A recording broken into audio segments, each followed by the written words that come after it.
Bonsoir à toutes et à tous et bienvenue dans Objectif 2018. Ce soir, nous allons nous pencher sur la commune de Couvin. Nous allons faire le bilan de la législature écoulée. Alors à Couvin, c'est une bipartite qui est aux commandes de la ville depuis 2012. Je vous propose d'ailleurs d'emblée de découvrir un petit tableau qui fait le point donc sur les 23 sièges du conseil communal. Le PS, le CVN compte à eux deux 16 sièges. Il s'agit donc d'une majorité relativement confortable. Le PS a décroché 9 sièges en 2012 et le CVN 7. L'opposition, quant à elle, elle est constituée de la liste IC, 4 sièges, et celle du MR, 3 sièges. Signalons que dès le début de la législature, ces deux listes avaient décidé de ne former plus qu'un seul groupe d'opposition. MR et IC se présenteront d'ailleurs sur une liste commune en 2018. Voilà pour le paysage politique. Je vous propose de découvrir sans plus tarder les 5 invités pour ce débat. Nous accueillons d'abord du côté de la majorité Raymond Dougnaud, bourgmestre de Couvin depuis maintenant 2 mandats, bourgmestre socialiste. À ses côtés, Eddy Fontaine, échevin PS en charge du commerce, du tourisme. Entre autres, on aura l'occasion notamment de parler du dossier du projet de centre commercial près de la gare, évidemment. Il est assis sur les deniers communaux. Nous recevons également Claudie Noiret, échevin CVN, qui est en charge les finances. De l'autre côté de la table, les partis d'opposition. Donc nous recevons Joanne Detrix, conseillère communale issue de la liste MR. Et enfin, Francis Solbon, conseiller communal issu de la liste IC. Merci à vous tous d'être venus autour de la table. Et avant d'entamer le débat, je vous propose de replonger en images dans la mandature écoulée.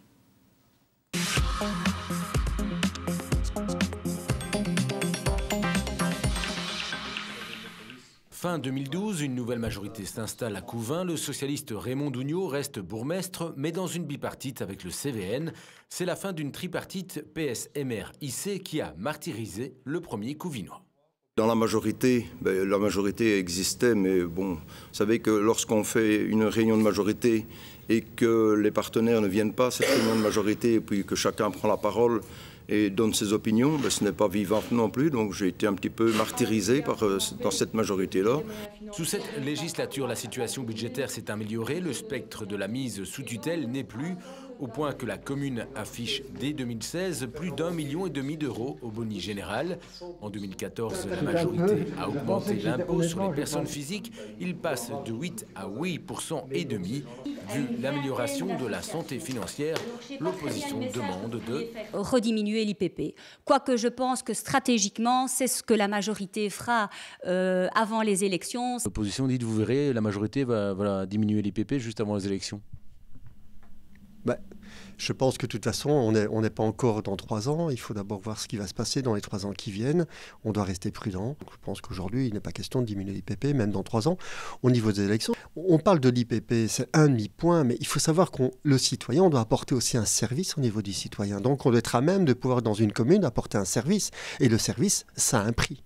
L'un des gros dossiers de cette législature, c'est le projet d'un centre commercial près de la gare, porté par un promoteur couvinois et par la commune, qui pour l'occasion doit élaborer un plan communal d'aménagement pour permettre pareille activité. Ce projet a été présenté en juin 2016. Chez certains, ce projet risque de tuer le commerce du centre-ville. N'ayez pas peur, le rétorque alors le promoteur et l'échevin. Le centre commercial va être un centre commercial qui aura une âme dans sa ville et à quelques centaines de mètres du centre-ville. Je dis, il faut absolument qu'on trouve le juste milieu pour amener du monde, amener du chaland et maintenir en tout cas l'activité commerciale et l'amplifier également au centre-ville. Et quand j'entends des gens qui disent qu'il y a 600 mètres, non, je pense qu'il y a à peine 300 mètres entre la gare, et je vais le faire en repartant, entre la gare et le centre-ville. Et il faut savoir aussi que la rue commerçante, elle commence à la gare. Un an après cette présentation, le projet a connu un sérieux ralentissement avec l'annulation du plan communal d'aménagement par le Conseil d'État suite à un recours. Cette législature aura été marquée évidemment par l'ouverture d'un tronçon du contournement de Couvin. La majorité a mis en place un comité post-contournement en 2015. Au dire du bourgmestre, un auteur de projet trouvé par le BEP devra analyser la faisabilité des propositions faites dans ce comité. Quant à la vie politique couvinoise, elle est certes moins agitée que la législature précédente, mais elle a connu quelques remous, comme en juin 2015, où des ouvriers communaux lors de l'abattage d'arbres ont coupé du bois à leur compte pendant leur travail, haro de l'opposition qui voit rouge et exige des sanctions. Je trouve ça scandaleux, ce n'est pas normal. Donc des ouvriers qui, pendant leurs heures de travail, ils travaillent pour la commune, ils sont payés par la commune, profitent encore de leur travail en emmenant le bois. Non, ce n'est pas possible, surtout dans la conjoncture actuelle, et même dans une autre conjoncture. C'est inadmissible. Je ne parlerai pas de bois volé parce que, bon, si on entend les anciens échevins, des travaux dont je suis aussi, anciennement, évidemment, il y avait beaucoup moins de bois, mais anciennement, ça se passait comme ça, où ils servaient des branches et tout ça. Voilà pour cette législature à Couvin. Si en 2012, il y a eu du changement au pouvoir, est-ce que ce sera à nouveau le cas en 2018? Réponse dans moins d'un an. Voilà, l'état des finances, le projet de centre commercial, l'anticipation du post-contournement. Il y a beaucoup de dossiers dont on va parler ce soir. Mais avant, je vais demander un petit exercice. On va faire un petit tour de table, 30 secondes pour chacun, pour octroyer une cote sur 10 au travail de la majorité depuis la législature. Monsieur Solmon, une cote sur 10? Je vais dire justification 6 sur 10. Pourquoi? Parce qu'il y a pas mal de projets qui n'ont pas abouti, nous allons en discuter. Et puis la gestion des affaires, là je mettrais un 4 ou 3 sur 10. Mais enfin, quand je fais l'ensemble, je mets un 6. Jeanne Trix? Je vais être un peu plus sévère, je vais mettre un 5 sur 10 parce que je pense que quand on gère une commune, on fait face à 3 types de dossiers. Des dossiers comme le contournement, où là, le pouvoir communal, je vais dire, n'a pas beaucoup d'emprise. Des dossiers sur lesquels le pouvoir communal joue un rôle de levier. Et à Couvin, ces dossiers-là sont des dossiers qui datent de la précédente législature. Et puis tous les dossiers sur lesquels la commune de Couvin est à la manœuvre, là je trouve qu'il y a énormément de dossiers qui présentent des dysfonctionnements, des lacunes, parfois de l'amateurisme, et des dossiers sur lesquels nous n'avons pas du tout la même vision stratégique. Voilà, je suppose que du côté du banc de la majorité, on va octroyer une meilleure cote. Monsieur Dougnot? Oui, moi 7 sur 10. Et je voudrais répondre simplement à Joanne au niveau du contournement de Couvin. C'est vrai que souvent ça m'a été reproché. Ce n'est pas le contournement du bourgmestre de Couvin. C'est vrai que quand nous avons eu l'occasion d'être en majorité ensemble, avec notamment Francis Solmon, nous avons étudié et nous avons eu de nombreuses réunions à ce sujet. Un arrêté de police, oui, pris d'abord par le collège pour interdire la circulation en centre-ville, pour faire pression un petit peu sur le ministre de l'époque. Effectivement, nous avons mais vous savez, j'ai organisé, parce que je suis le représentant dans le cadre du post-contournement pour le contournement de Couvin. J'ai eu souvent des réunions avec les différents responsables de l'entreprise et du service public de Wallonie. Et c'est vrai que la journée porte ouverte du 17 septembre, que j'ai voulu organiser pour montrer aux Couvinois ce qu'ils allaient découvrir après en voiture, mais forcément, ça m'a été reproché parce que c'était une idée du bourgmestre tout simplement. On reviendra évidemment de la situation du contournement. Eddy Fontaine, une cote? Eh bien, je vais mettre la même cote que mon bourgmestre, 7 sur 10. Pourquoi? Parce que, contrairement à ce que Jeanne dit, il y a pas mal de dossiers qui sont aboutis, des dossiers qui ont été effectivement initiés sous l'ancienne législature, mais c'est ça malheureusement la politique, c'est comme ça. Je parle du bus local, la piste d'athlétisme, l'extension du parc naturel, le centre commercial, on en parlera tout à l'heure, c'est un peu en stand-by, la bibliothèque, brûlis de pêche, enfin il y a beaucoup de choses qui ont été faites, mais effectivement il ne faut pas se glorifier trop vite parce qu'il y a des choses, et moi je ne parlerai pas de dossiers, mais il y a des services qui à mon sens dysfonctionnent au sein de la commune. Claudine Noiret? Moi, je donnerais une cote de 7. Je pense que, bon, voilà, il faut voir aussi ce qui a été fait, il faut voir aussi l'avenir. Je pense que c'est trop facile de donner quelque chose déjà maintenant. Je pense que l'objectif, il est quand même positif. Et donc, voilà, on fera une moyenne, on divise par 5. On va parler d'abord de la situation financière, budgétaire. On se souvient que fin de la législature précédente, il y avait le spectre d'une mise sous tutelle. Ce spectre a disparu manifestement. Je vous propose en introduction à ce débat sur la situation financière de Couvin de découvrir une petite rubrique promesse tenue. En fait, nous sommes allés pêcher dans le débat électoral de 2012. C'était sur notre plateau et on écoute ce que le PS promettait alors à l'époque.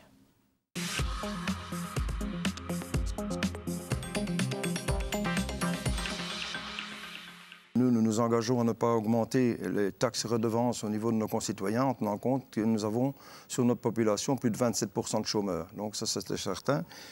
Voilà, Raymond Dougnaud, donc une promesse très courte, pas d'augmentation de taxes et de redevances. Est-ce que cette promesse, quasi 5 ans après, a été tenue ? Oui, nous avons des taxes, des redevances qui ont augmenté, comme par exemple au niveau du traitement des déchets d'immondices. On a respecté le coût vérité.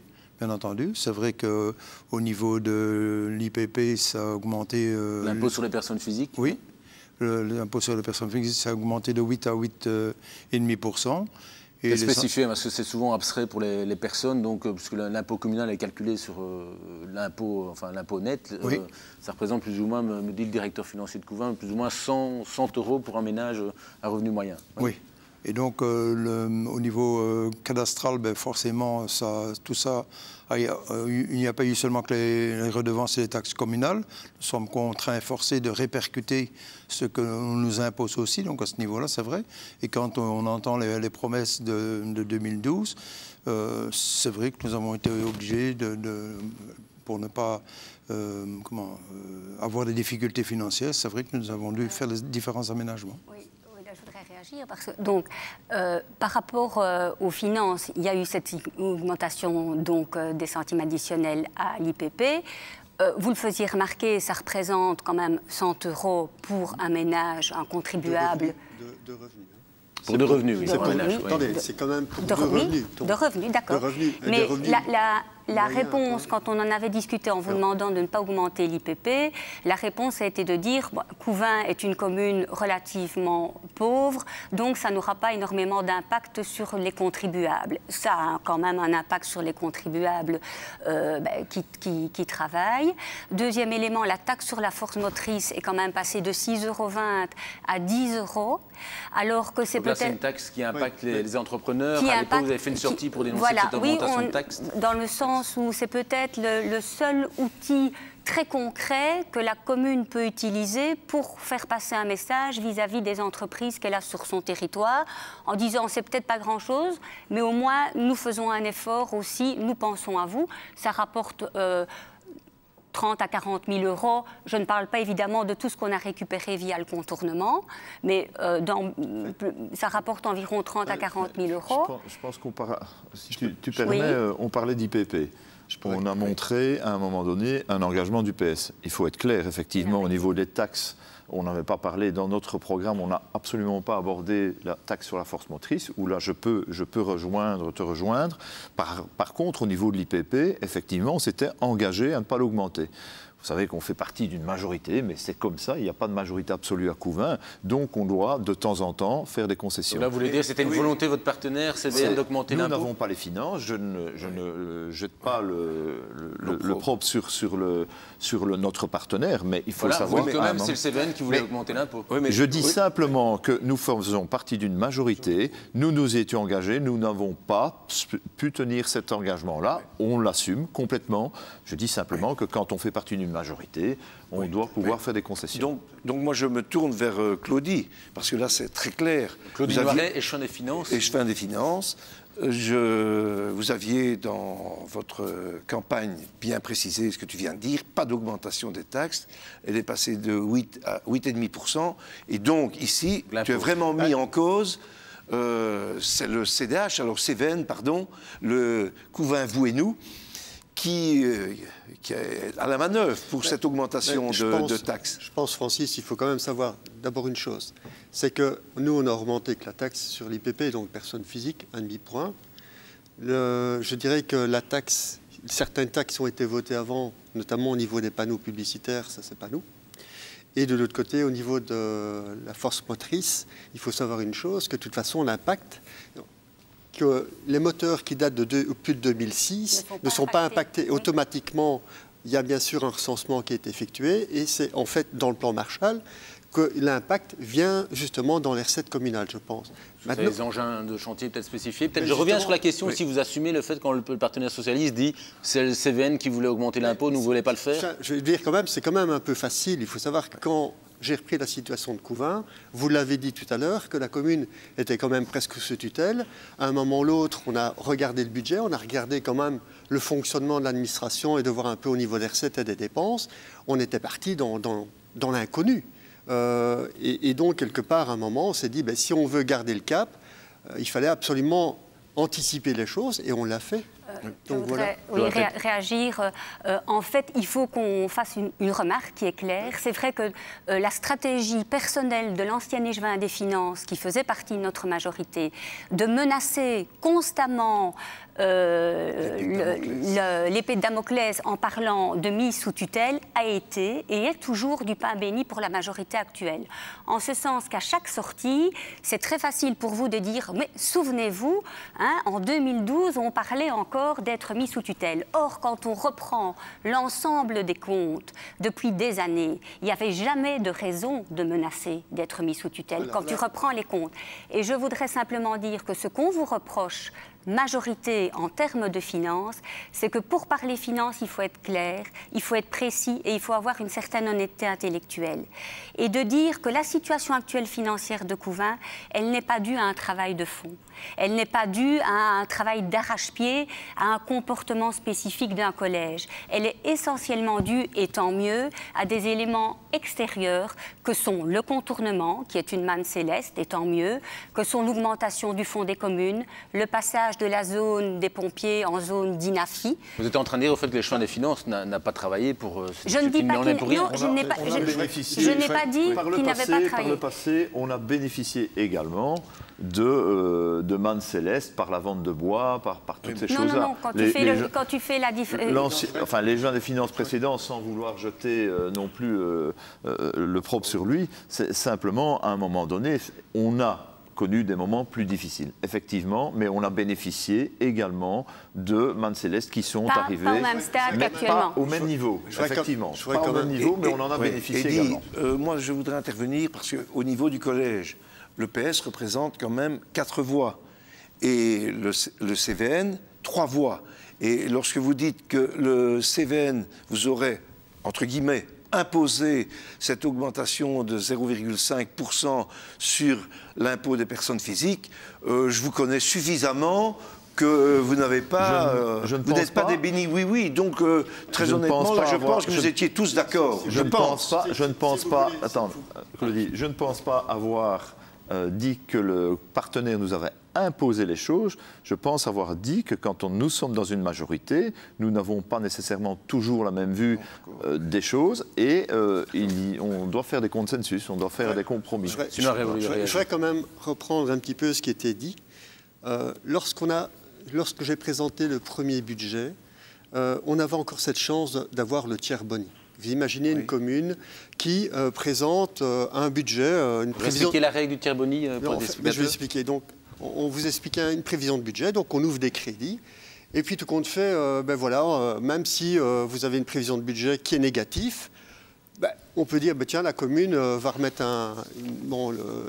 l'exercice propre sera négatif à moins 350 000 €. On est dans le tiers boni, ou même moins 500 000, on est dans le tiers boni, mais c'est pas grave, on est en négatif, on représente, et de toute façon, comme on est dans le tiers boni, il n'y a pas de problème.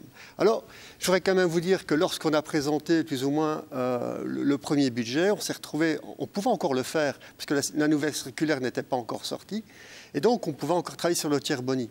Et donc à ce moment-là, je représente le premier budget, on a moins 366 000 €.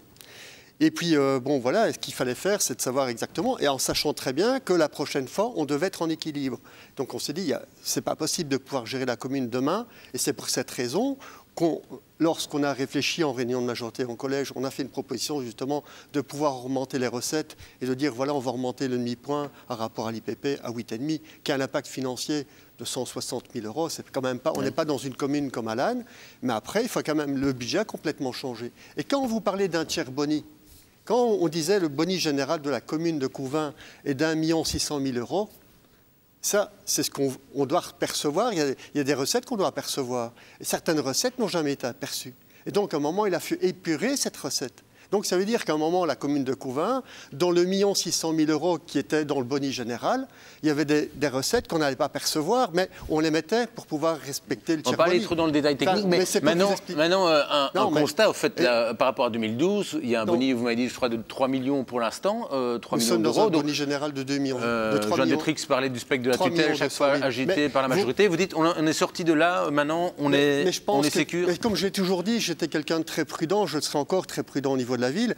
Si on veut voir un peu sur du long terme, si on veut voir sur du court terme, bien sûr, tout va bien. Mais demain, on ne sait pas ce qui va se passer, donc je resterai quand même très prudent. Je pense que je ne changerai pas cette politique-là. Monsieur Degnaud, puis Madame Detrix. Oui, donc je voulais simplement réagir aussi sur ce que Francis a dit.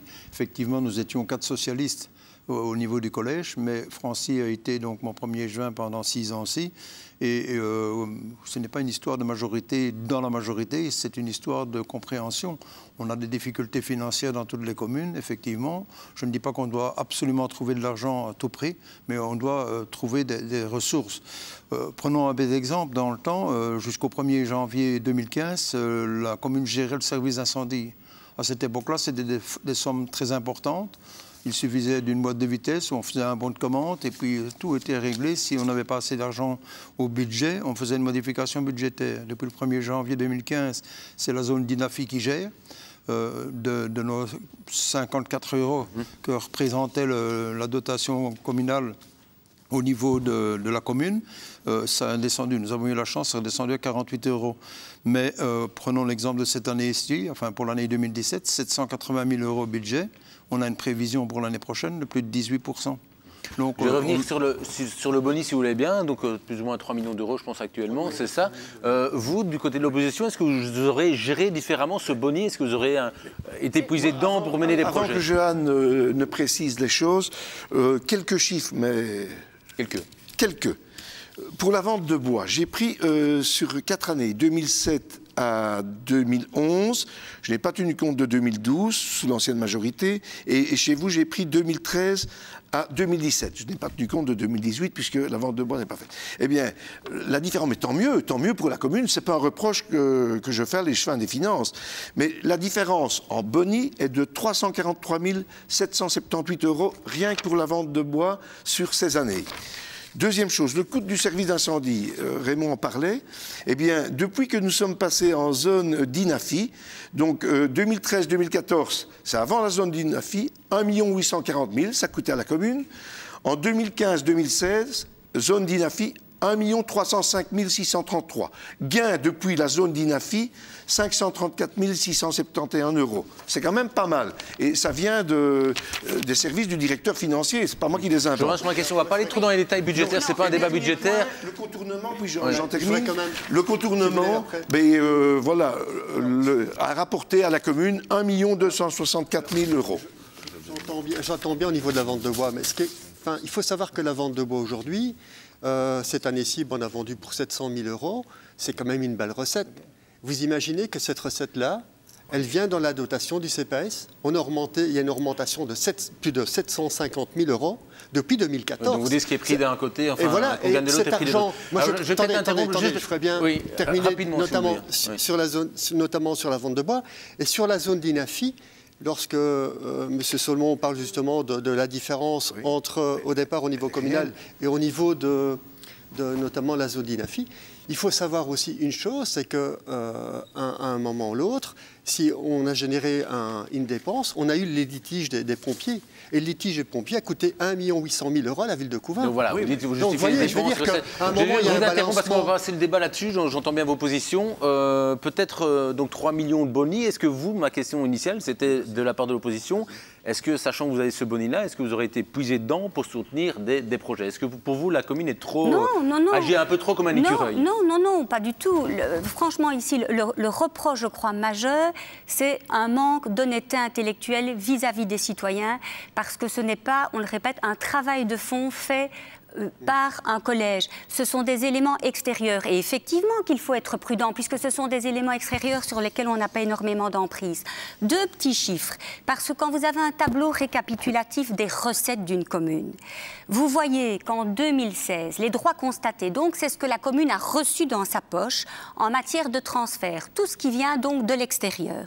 Il y a eu 600 000 € en plus du fonds des communes. 1 600 000 € en plus au niveau des impôts. Vous l'avez bien compris, Joanne de Trix. On a voulu étayer le fait que voilà, ça vient d'événements extérieurs. Voilà. On va avancer dans les bains, sinon là je vois que déjà l'heure ça avance. Claudine Noiret, on va avancer avec juste une deuxième rubrique, c'est la question qui fâche. Alors la question qui fâche ou qui titille, ça fait partie de notre émission Objectif 2018. On demande à chacun des élus de poser une question à une personne ou à un parti de son choix. Monsieur Solmon pour commencer. D'accord. Mais donc, je poserai d'abord la première question à Raymond Dugnot, notre bourgmestre. Raymond, dans l'hypothèse où tu ne serais plus bourgmestre, accepterais-tu un poste d'échevin ou de conseiller communal? Vous projetez déjà en 2018, c'est pas l'émission, mais oui. Raymond Dugnot, une question, parce que la question est posée rapidement, brièvement. Oui, j'accepterai un poste d'échevin. Voilà, la réponse, oui. C'est pas surpris. Moi, je suis un tout petit peu plus longue, mais je m'adresse aux trois représentants. Il y a un an d'ici, un journaliste avait déjà prédit une future coalition, et voilà ce qu'il disait. À Couvain, les 3 premières années de mandature n'ont pas été de tout repos. Le groupe MRIC semble déjà s'exclure de toute majorité future. La faute à qui? La première responsable, remettons l'église au milieu du village, c'est l'actuelle majorité. Son attitude au pouvoir est digne des années 80 et 90, avant les affaires Carolo, où les mandataires engagent leurs amis, font plaisir aux voisins et ferment les yeux sur les petits détournements. Le MRIC a le mérite de ne pas fermer les yeux sur ses habitudes désormais bannies du concept de bonne gouvernance, étranger aux élus couvinois. Devait-il s'en émouvoir?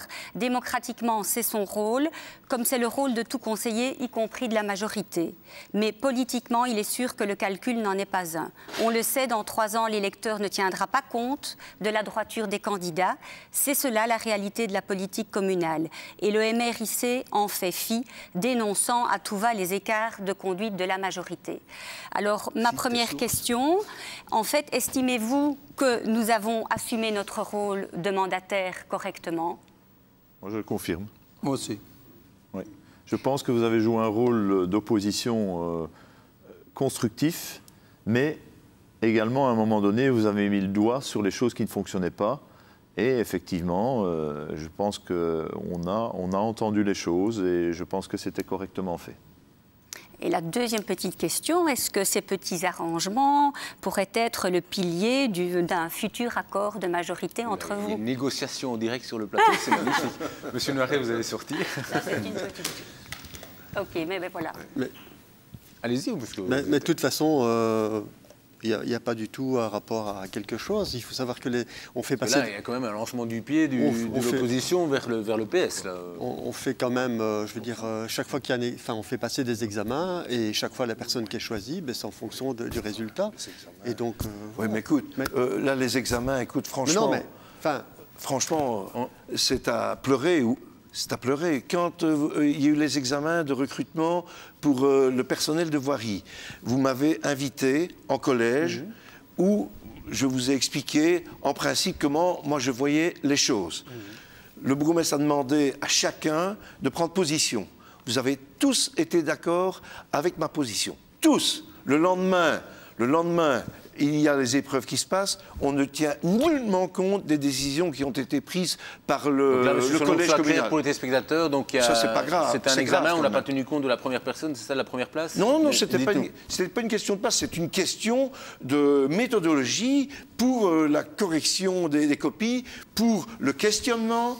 Non, là, franchement, il y a eu un problème. Et moi, étant dans le monde de l'enseignement, j'ai proposé mes services au collège communal pour leur dire, écoutez, voilà comment je vois les choses. Vous m'avez bien reçu et vous avez tous été d'accord. Et le lendemain, ça ne se passe pas comme ça. Et c'est pour ça que moi, j'ai décidé de ne plus être observateur pour mon groupe politique parce que ça servait strictement à rien. Voilà, un point de désaccord, on était à la question qui fâche, c'est Guy Fontaine, enfin voilà, du côté du PS, une question.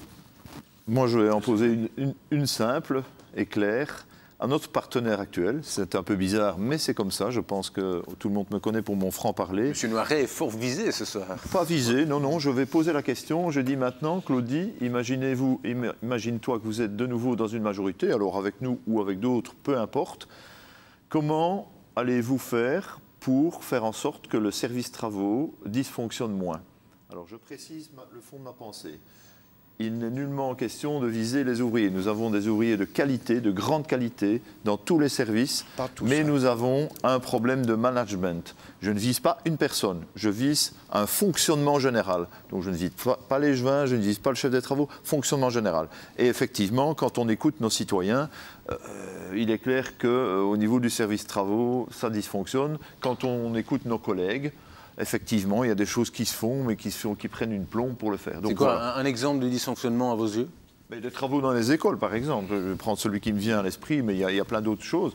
Et je trouve que là, à un moment donné, il n'y a vraiment pas, et on en discute régulièrement. Donc, est-ce que vous avez déjà une stratégie par rapport à ça pour remettre, je vais dire, le management du service travaux au fait de l'actualité? Je pense que quelque part, on en a déjà parlé au collège, donc on a remis une évaluation dans quelques mois, donc on verra bien ce qu'il en être et puis on prendra plus ou moins une position par rapport à ça. Maintenant, bien sûr qu'il faut trouver des solutions. Je pense qu'il y a un problème de communication, d'information. Maintenant, il faut savoir qu'au niveau des écoles, on prend l'exemple des écoles, souvent il y a une lampe qui manque, on va demander plus ou moins de la remplacer, que ça pourrait être remplacé par l'enseignant.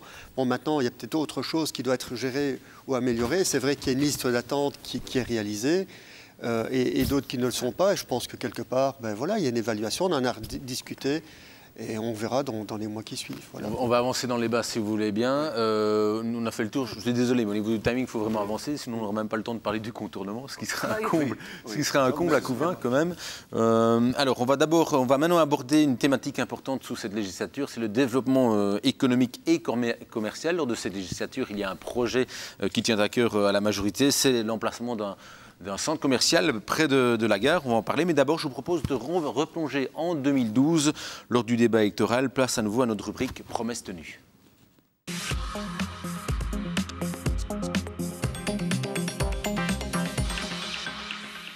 Vous avez un objectif clair du côté du PS. Vous dites dans votre programme, d'ici 2030, Couvain doit devenir la référence socio-économique de l'arrondissement de Philippeville. Comment y parvenir ?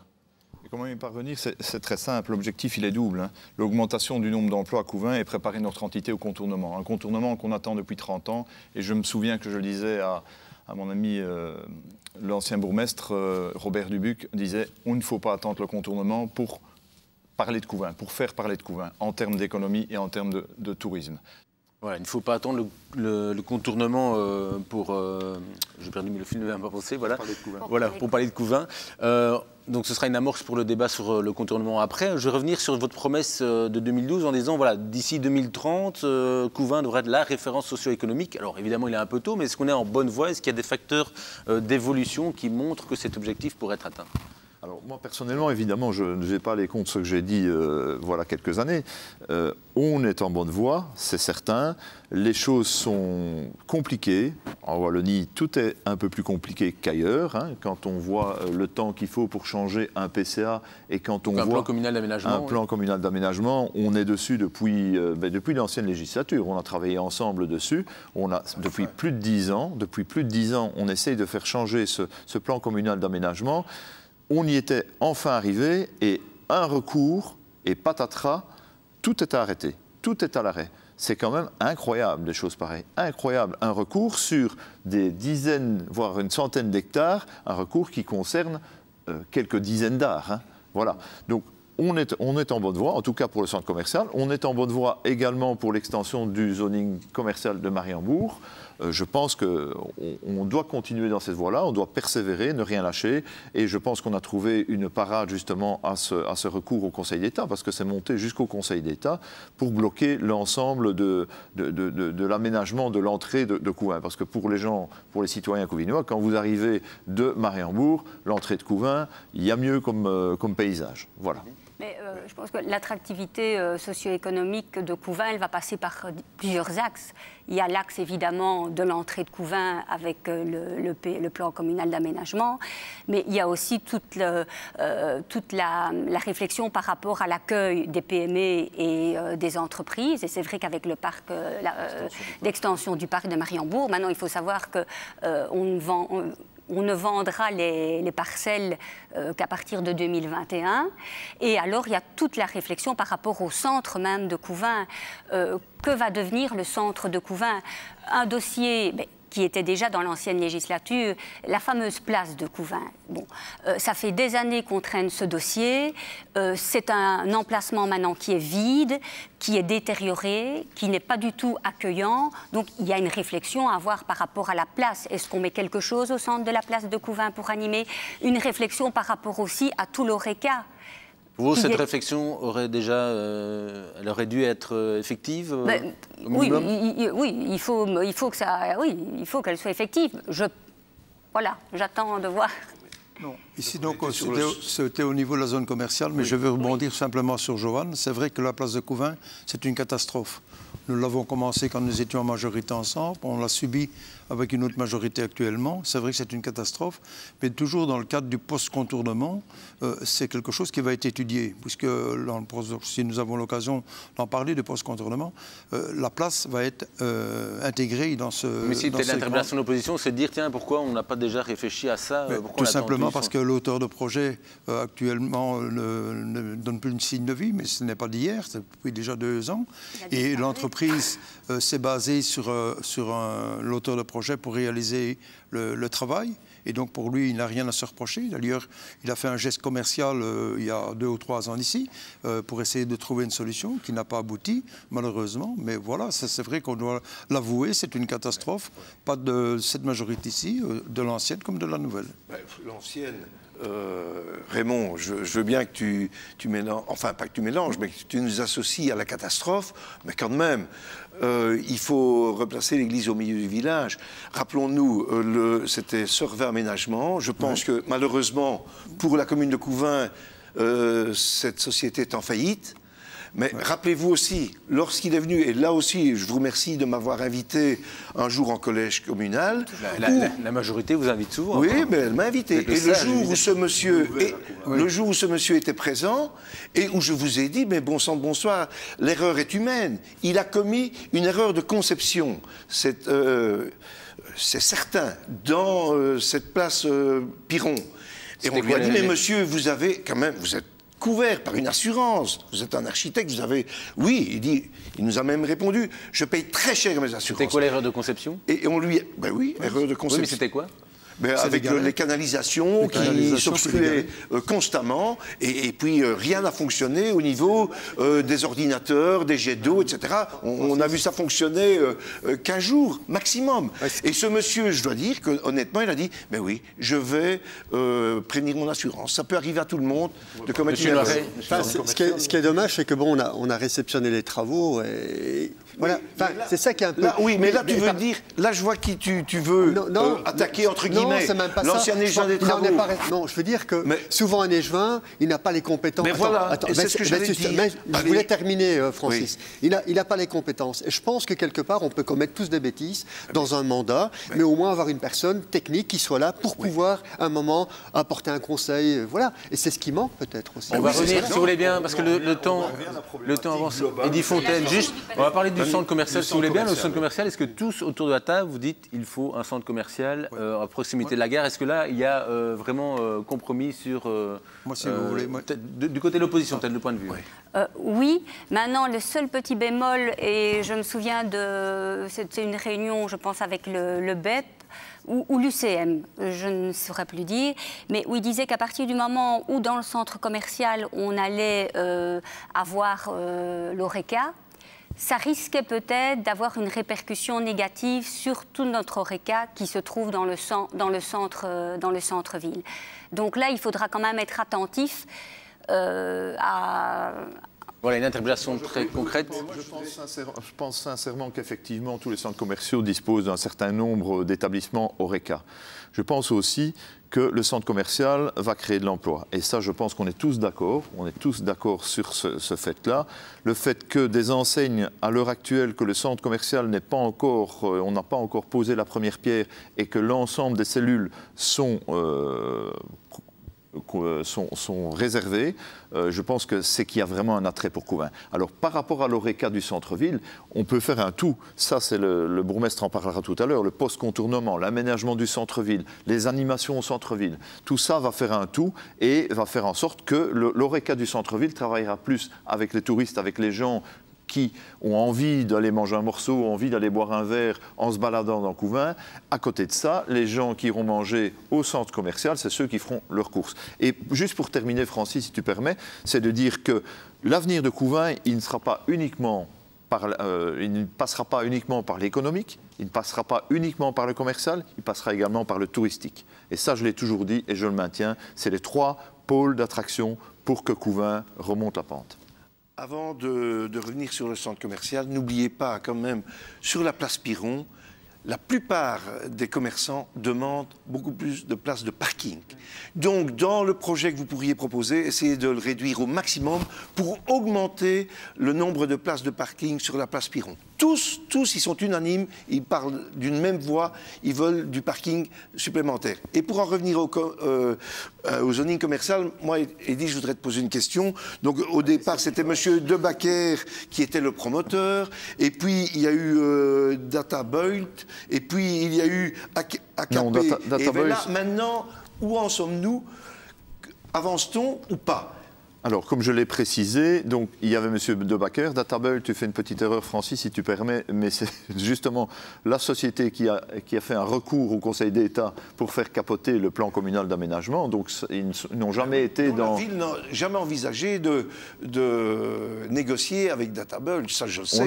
On a discuté avec eux à un moment donné. Peut-être expliquer pour les spectateurs, enfin le gouvernement qui n'était pas au fait, donc c'est une société qui a porté plainte au Conseil d'État. Un petit terrain au milieu du plan communal d'aménagement. Nous avions trouvé un accord avec eux, mais le Conseil d'État s'est prononcé. Donc l'accord, c'était de dire que s'ils déposaient un plan, un permis d'urbanisme, qu'il serait en tout cas validé par la commune. Après, ça doit remonter à Namur.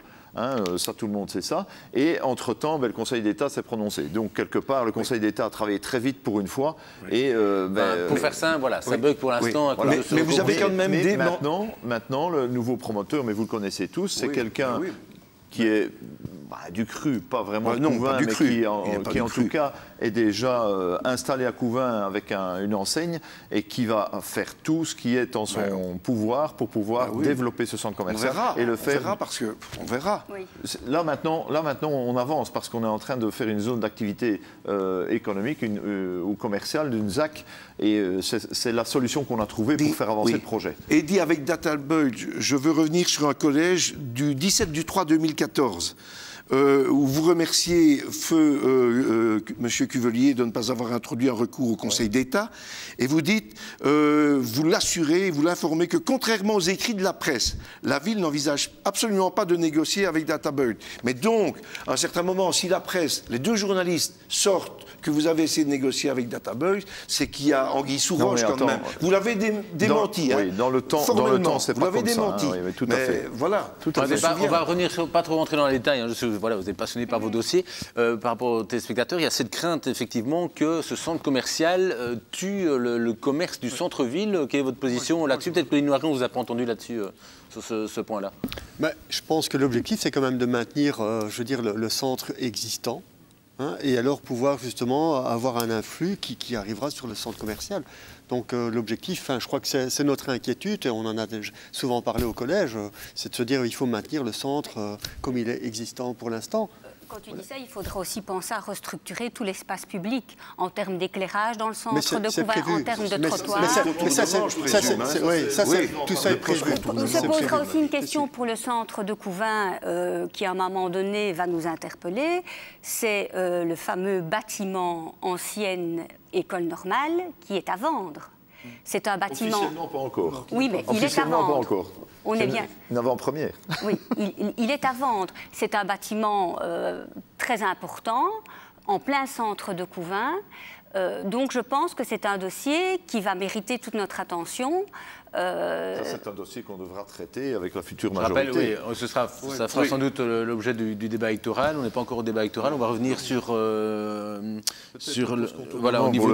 niveau du post-contournement. Je me demande s'il n'y avait pas une petite vidéo, donc je mets à culpa au niveau de la réalisation. Monsieur Fontaine, vous disiez qu'il ne fallait pas attendre le contournement, vous ferez parler de Couvin. Maintenant, comment est-ce qu'on a déjà anticipé du côté de la majorité le contournement? Oui, moi je voulais simplement revenir au niveau commercial. À l'heure d'aujourd'hui, vous savez que nous sommes à 10 km de Chimay, où il y a une zone commerciale importante, et à 20 km de Philippeville. Nos citoyens couvinois, ils prennent... Il y a 20 km jusqu'à Philippeville, oui. Donc, Parce que vous le faites à pied, à mon avis. Voilà. Mais donc automatiquement, nos concitoyens se déplacent volontiers, puisque c'est une voie rapide, donc il ne faut pas... Et c'est vrai que je défends à 100% l'idée du centre commercial, puisque d'abord, c'est une création d'emplois, même si ça ne va pas compenser la faillite d'Eiffel et le risque de ce que Saint-Roch vient de voir, puisque Saint-Roch vient de sauver de justesse une septantaine d'emplois. Mais c'est vrai que nos concitoyens préféreront aller certainement dans la zone commerciale de Couvin, à proximité du centre-ville. Maintenant, c'est vrai que les commerces couvinois doivent s'inquiéter, je comprends très bien, mais... Comment les rassurer? Comment vous pouvez les rassurer? Je pense que il reste 7 minutes d'émission. Je pense que les différentes enseignes de ce centre commercial-là seront étudiées pour justement ne pas avoir des doublons avec les commerçants couvinois. Ça, c'est déjà la première chose. Ma question, c'était sur l'anticipation. Est-ce qu'on a réfléchi suffisamment avant ce tronçon qui est effectif depuis maintenant un mois et qui permet donc aux camions d'éviter Couvin? Est-ce qu'il y a eu vraiment de l'anticipation par rapport à cette problématique du post-contournement? Au post-contournement, si je peux me permettre d'en parler, justement, je voulais vous dire que ça a été créé en 2015 et là, on y a associé tout le monde. On a associé le monde politique, même les aînés, mais surtout l'association des commerçants et même des citoyens couvinois. Est-ce qu'il y a eu des propositions? Parce que j'entends dire que voilà, ça n'a pas vraiment accouché de choses concrètes, c'est resté un peu une coquille vide. Vous parlez du post-contournement? Oui. Non, parce que justement, il y a un an qu'on n'a pas eu une réunion. C'est vrai que le post-contournement, on n'avait pas le personnel pour étudier un dossier aussi important. Donc nous avons fait appel au bureau économique de la province, le BEP, et au SPOE. Donc le SPOE va désigner très prochainement un auteur de projet. Et dans l'auteur de projet, justement, le post-contournement est là pour en parler. Et quand Francis disait tout à l'heure, la place verte, vous devez faire ceci, vous devez faire cela. Je suggère. Non, oui, mais bien sûr, Français, mais tu ne dois pas parler comme ça, puisque tu es associé automatiquement dans le post-contournement. Donc, ton avis et ce que tu souhaiterais, tu pourras l'évoquer dans le post-contournement.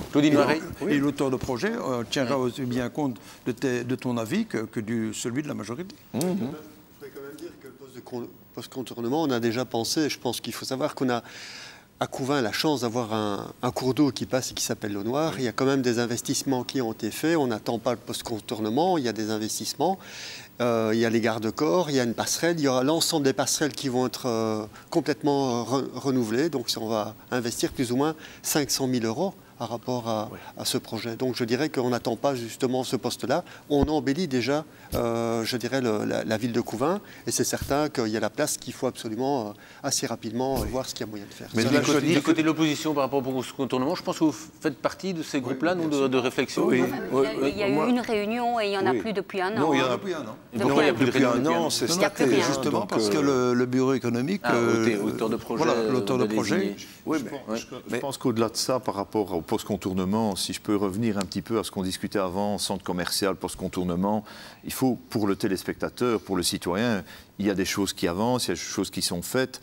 Tout ne pouvait pas se faire. On aurait pu tout vraiment anticiper encore plus. On peut toujours anticiper plus. Mais à un moment donné, voilà, on est dedans. Je pense qu'il faut voir les choses positivement. Dire que le centre de Couvin va être repensé complètement, pas uniquement la place. Le centre de Couvin, les trottoirs, ainsi de suite. Alors quand Francis me dit, oui, il y a des commerçants qui veulent plus de places de parking, oui, effectivement. Mais maintenant, il faut repenser aussi le fait que le citoyen ou les touristes ne vont plus rentrer dans Couvin, il faudra les amener dans Couvin et les développer, les animations au centre de Couvin, ben, ça va un peu à l'encontre du nombre de places de parking. Oui. Et donc quand je prends la patinoire qui amène 10-15 000 patineurs par an, ça c'est quelque chose qui fait connaître Couvin et donc il faut que ça soit un tout. Monsieur Larrey qui passe c'est prévu. Monsieur Larrey.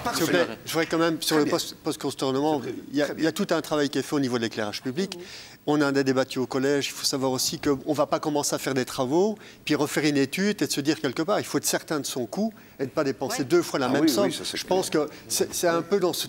on va peut-être perdre un peu de temps, mais on va peut-être aussi gagner du temps et de l'argent par la suite. Et alors, je rappelle donc à Raymond, rappelle-toi Raymond, lorsque nous avons une réunion avec les fonctionnaires dirigeants du SPOE pour le contournement, nous avions simplement demandé une petite chose, et je te l'ai rappelé à toi aussi, et dit avoir les panneaux Couvin Nord, Couvin Centre, Couvin Sud. Quand tout le contournement sera fait, et M. Warnon avait marqué son accord, l'ingénieur aussi qui s'appelle Monsieur Lecomte avait marqué son accord, tu t'en souviens très bien. Et ici, malgré tout, je vois que ce n'est pas indiqué. Ce n'est pas... Oui, mais ça bien sûr, Couvin Centre. C'est un détail. Les panneaux boutades, vous pouvez les faire vous. Parce que de toute façon, mais le gars qui va venir, qui va vers le sud de la France, ou en France, ou l'inverse, eh bien, il va se dire, tiens, je peux sortir nord, je peux entrer centre, ou je peux entrer sud. Donc, ça va amener plus de touristes dans Couvin, moi, voilà, je pense. Il reste 2 minutes d'émission. Vous n'êtes pas sans savoir qu'en octobre prochain, il y aura des élections. Je suppose que vous êtes tous candidats. Je me tourne vers vous peut-être, Monsieur Dougnou. Vous avez dit donc en 2012 sur notre plateau que vous avez été martyrisé par la coalition PS-MRIC, donc c'était une tripartite. Vous êtes si on vous proposait encore une coalition pareille, sachant que MRIC vont se regrouper sur une seule liste, vous acceptez cette coalition ou pas? Vous dites non, c'est un souvenir traumatisant pour moi et jamais j'accepterai une coalition pareille. Absolument pas. Je connais Francis puisque nous sommes originaires du même village tous les deux. Il a été mon premier juin. C'est vrai que Francis est un homme très nerveux. Mais qui est dynamique, et je peux vous assurer que dans le collège, la salle du collège, nous sentions souvent le plancher vibrer parce que c'est dans ses habitudes. C'est pas pour ça qu'il s'énervait, mais c'est vrai, aussi bien avec Francis qu'avec Claudie, nous n'en avons jamais parlé jusque maintenant au sein de notre Union socialiste couvinoise. Donc nous allons bien sûr nous rencontrer, je l'espère, à un certain moment. Et puis nous envisagerons l'avenir ensemble. Ok, alors d'après un confrère de l'avenir, le groupe MRIC aurait tenté de faire tomber la bipartite PS-CVN à plusieurs reprises. Alors est-ce que du côté de CVN et PS, vous démentez avoir été approché par le groupe MRIC pour faire tomber votre partenaire? On n'a jamais eu de contact pour faire tomber qui que ce soit au niveau du PS. Donc... Du côté du PS?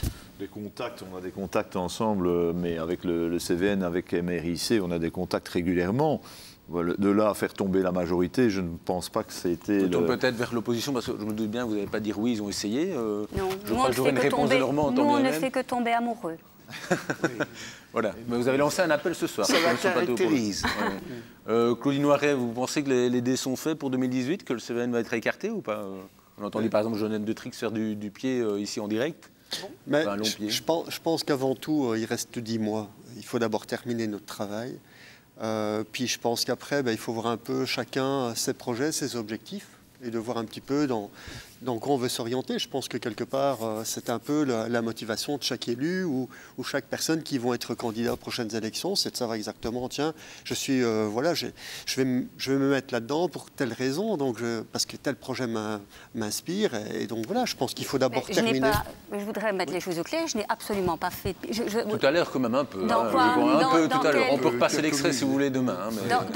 Dans la question qui Dans l'émission. Dans l'émission. Dans la question qui fait. Enfin bref, félicitations, parce que d'habitude, quand je pose cette question, chaque fois vous retranchez en disant ça dépendra des électeurs. Vous n'avez pas répondu à ça, donc c'est assez surprenant. Merci beaucoup d'être venu sur ce plateau. Merci de nous avoir suivis. Passez une excellente soirée. À bientôt. Au revoir.